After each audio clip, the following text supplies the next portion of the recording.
quwwata illa billah hilal azim. Everything is in His hands. Nothing is in our hands. فاستعذ بالله. والله يخلق من يشاء ويختار. Hates and chooses for you as He likes. You have no choice in the matter. He created us, each one of us as we are. We didn't choose to be created. We didn't choose our specifics. He chose it. And He chose our life track for us also. Where we're from, what we look like, what's our size, what's our coloring, what's our everything. What's our mind, what's our no mind. He chose it. And He set us into motion on this planet, Earth, Ard. And He asked us to remember Him. فَاذْكُرُونِي أَذْكُرْكُمْ.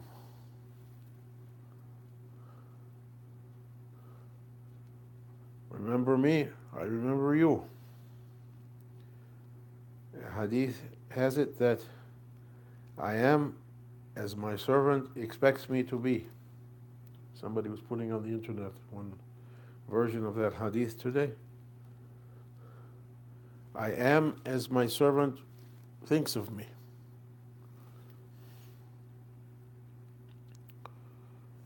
I will do for him as he expects me to do for him.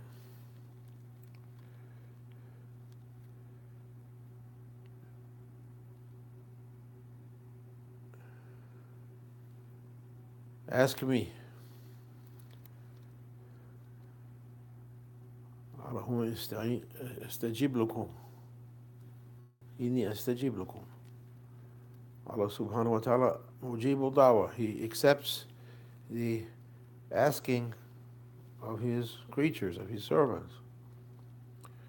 Some He gives now, some He gives later as He likes. And everything goes back to Him.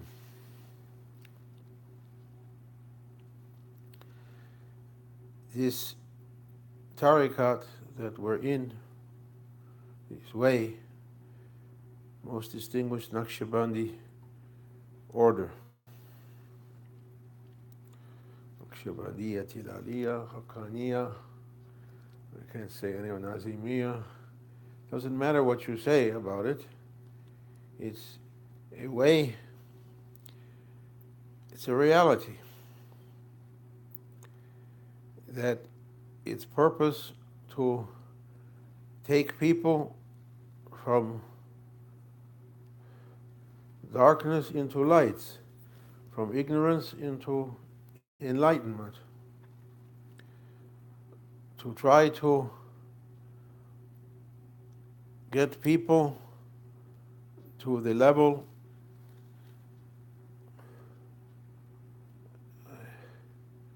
to be taqiq, to verify, to the people of dhawq, of tasting, to see for themselves, experience for themselves the realities that Prophet ﷺ explained and indicated and brought.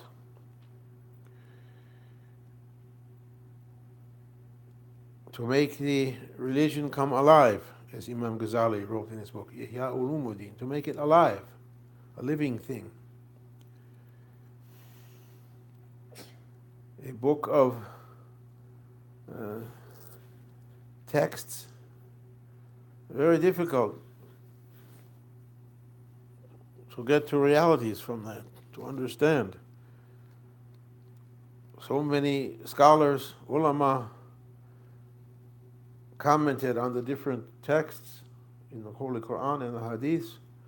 All of them had something different to say about it. The important is to reach to the tasting of it, to see for yourself what it is.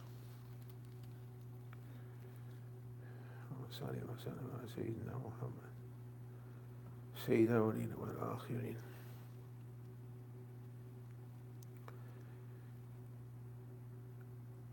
The tariqat and the religion gives people principles of wisdom, principles of good behaviors that's designed to prepare a person to reach lights. Because the Prophet taught, sallallahu alaihi wasallam, and whole prophets taught, and whole holy people taught, that human beings are weak. We have some difficulties in our being that prevents us from reaching to our full potential, enlightenment, if you want to say that word. We have egos. That ego is given to us as a very powerful animal for riding, like a horse, like a flying horse. They used to have for the Mobil Oil the flying horse logo. I don't know if they still have it or not. Or in the mythology, the Pegasus, the winged horse. Ego is like that. It's given to us as a favor, a grant from our Creator to ride on it to spiritual enlightenment. But because it's so powerful, it's also an obstacle for us. We have to learn how to ride it.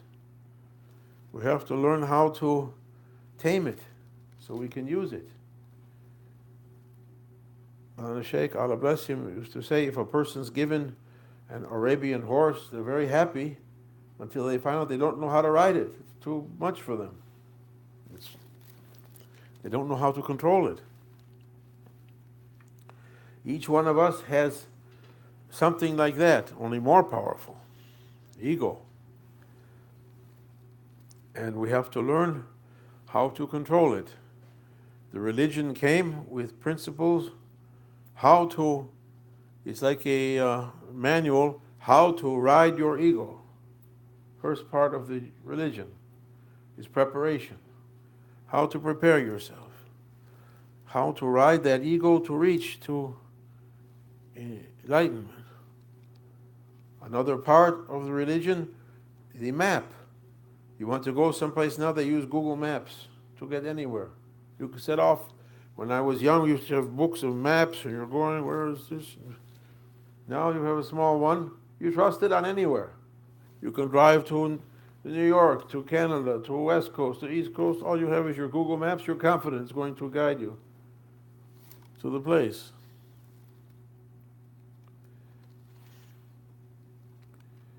The religion, one part for preparation, one part is a map. This is what you're going to encounter on the way. This is your situation. O people, you are a creature created by a creator. To learn about him and to learn about yourself. And it's better for you to believe in him. And it's better and to practice your life in such and such a manner, you'll reach to later to tasting, to an enlightenment.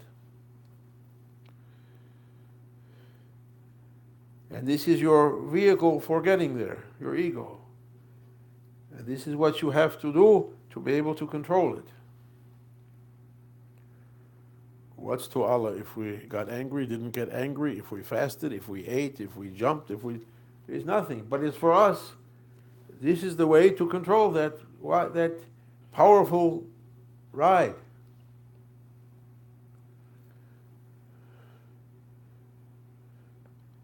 And then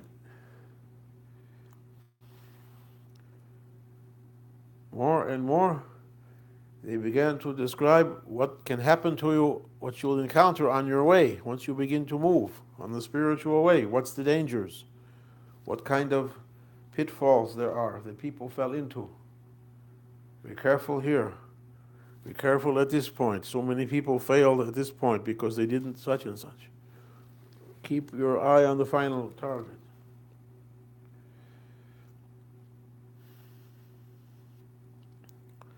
And It's said that a person who keeps to that will be successful and happy here and hereafter. A person who ignores that heavenly prophetic advice, it said, will suffer finally, because they built their life on everything being okay in this life forever, for being here forever.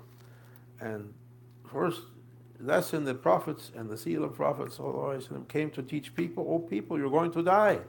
You're not going to stay here. You're not going to stay here. Yes, it's very nice here. There's a hadith, hadith Qudsi. I made this world difficult for people, says the Lord, says God, Allah subhanahu wa ta'ala.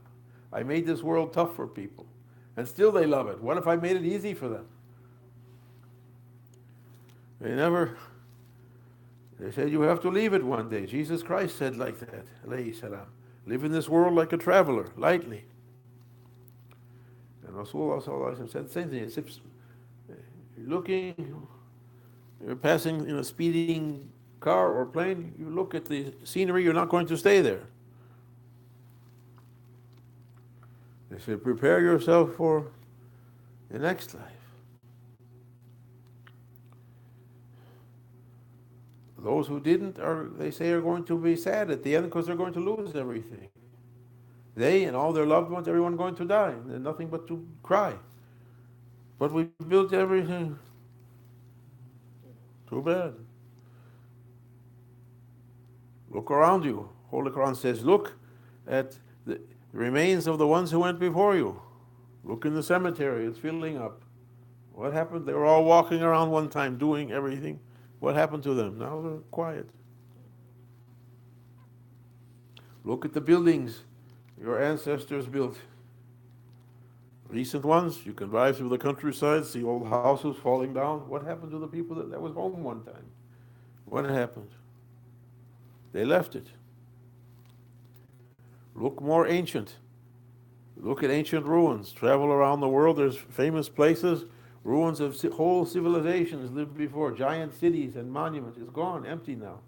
You can walk in their most precious places, no one's going to care.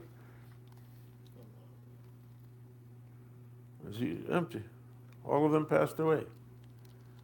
Prepare yourselves for the next life. Set your sights on a different kind of pleasure, a spiritual pleasure. Do your life, you have to do your life, but set your goal to reach that spiritual pleasure. And this is how to reach it, step by step, step by step. And after prophets, teachers came, awliya, enlightened ones, or educated ones, carrying lights, carrying teachings, helping to prepare people how to reach. Who followed their good advice, benefit. Who didn't, Allah knows, it's in His hands. Famous hadith that Shaykh Muhyiddin Ibn al-Arabi put in one of his books, Hadith Qudsi, a hadith for Sayyidina Musa. Musa asked his Lord, "Oh my Lord, which action that people do is the one that you're most happy with? What can we do? Which thing, if we do it, you're happy with that most?" "O Musa, O Moses, I'm happy with my servant when he looks after his own affairs. When he minds his own business, as they say.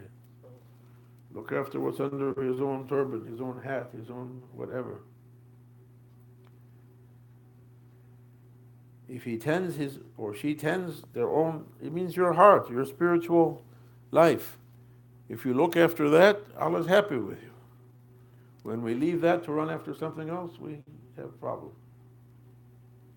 Allah not happy with you means you're going to feel that, you can feel it. Allah's pleasure, you can feel it. Allah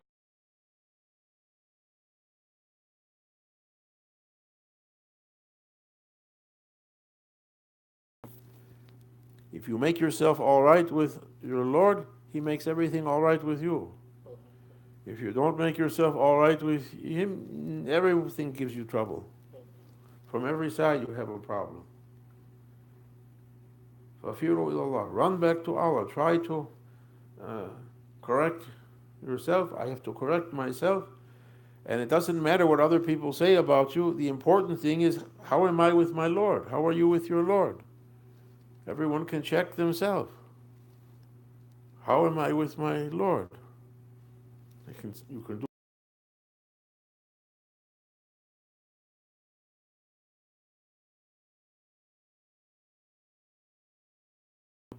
You granted me so many favors. SubhanAllah. I can't count them all. Huge favors.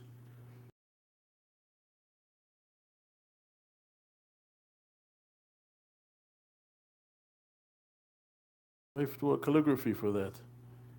If all my servants, if you give thanks, I'll give more.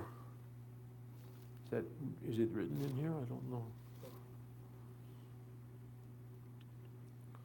Instead, we complain. We forget the favors. All of us, alhamdulillah, our hearts are beating without machines. Look, baby, your son, baby, in that hospital with huge machines to make him just to breathe.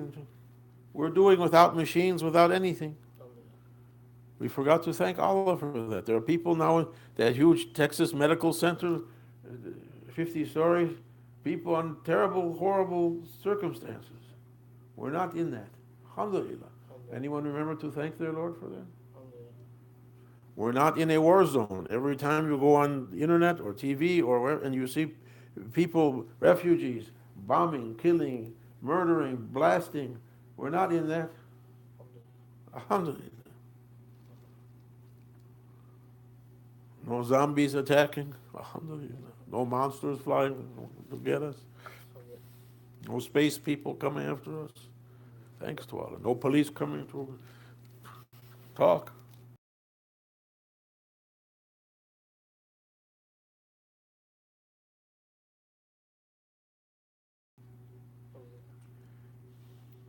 Alhamdulillah. Shukran. We're in safety. We're in peace. Everyone enough to eat. They were saying America's going into civil war. Someone said, no, everyone, as long as McDonald's and Wendy's and Burger King is open, we're not going to civil war. Everyone fed, no one's going to civil war. Civil war comes when people don't have anything to eat. There's nothing, they're starving, and no way to get, and they go into the streets. What's going to happen? In crowds. We don't have that. We're far away from that. Only some things for media, not real things. Thanks to Allah. Quran says if you begin to count to add up the favors of your Lord, you can't come to the end of it. So many things. Our blood is moving. Our cells are doing. Everything going. Thanks to Allah. Do a checkup. Do a checkup. Or we're giving our time for complaining. Grand Sheikh used to say, every complaint brings another complaint. They spawn complaints, chain reaction. One complaint makes another complaint to come.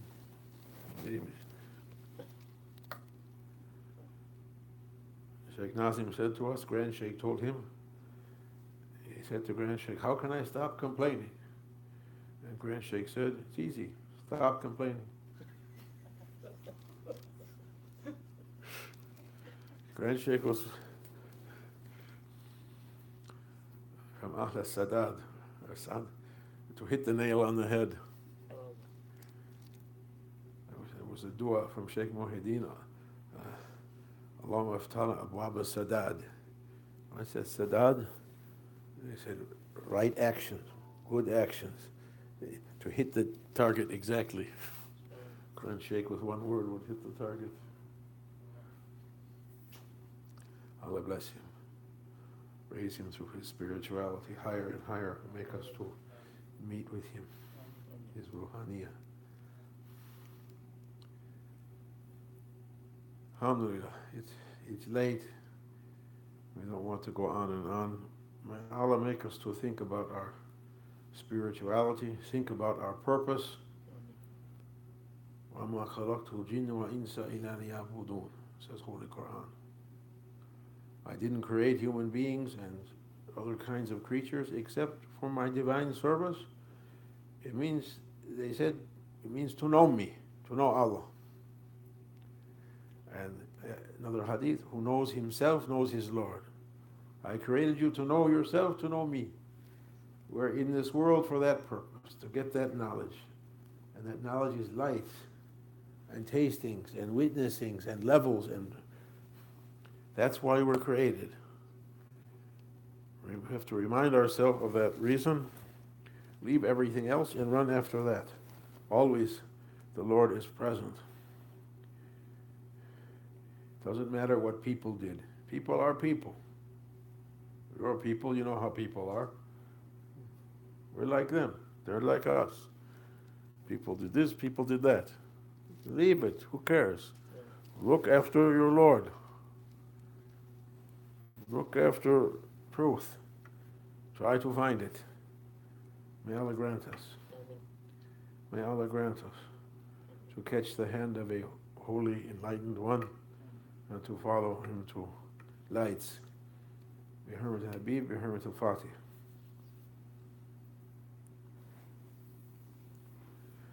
Ameen. Assalamu alaikum in YouTube land.